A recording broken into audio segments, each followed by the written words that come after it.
Hello, my dear friends. Good evening. I hope you are getting benefited through the software testing series. Right now, we are giving every day.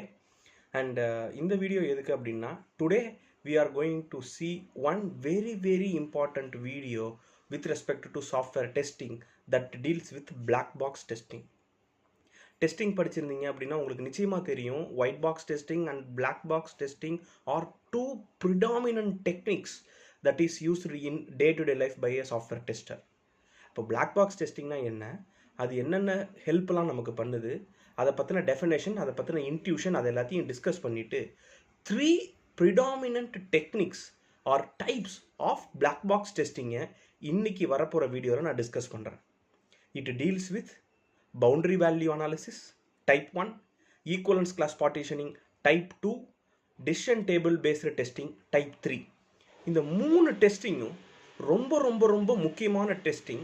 அது எல்லாத்தையும் ஒரு real world example மூலமாக நான் connect பண்ணியிருக்கேன். இதை பார்க்கும்பொழுது உங்களுக்கு ஈஸியாக அது அண்டர்ஸ்டாண்ட் ஆகும்.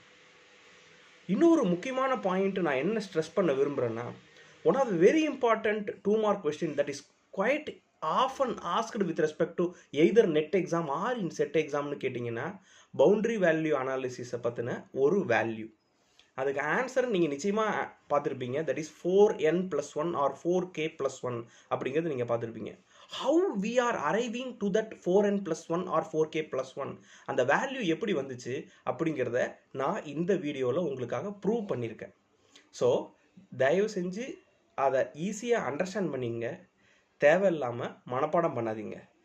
This video will definitely give you a best supplement for software testing concept with respect to black box testing. So don't miss it. நான் எப்போவுமே சொல்கிற மாதிரி நோட்டு பென் எடுத்துக்குங்க. இதில் இருக்கிற 4 ஸ்லைடு 5 ஸ்லைடு அப்படியே ஒரு ட்ரெஷர், அது அப்படியே ஒரு பொக்கிஷம். அதை ப்ராப்பராக நோட் பண்ணிக்கிட்டு பக்காவாக பிளான் பண்ணிவிட்டு ஒரு 1 hour ஸ்பெண்ட் பண்ணி இந்த வீடியோவை பாஸ் பண்ணி அண்டர்ஸ்டாண்ட் பண்ணி புரிஞ்சுக்குங்க. Definitely you can expect a minimum of one question in this exam. All the very best, my dear friends. Stay tuned. Thank you so much.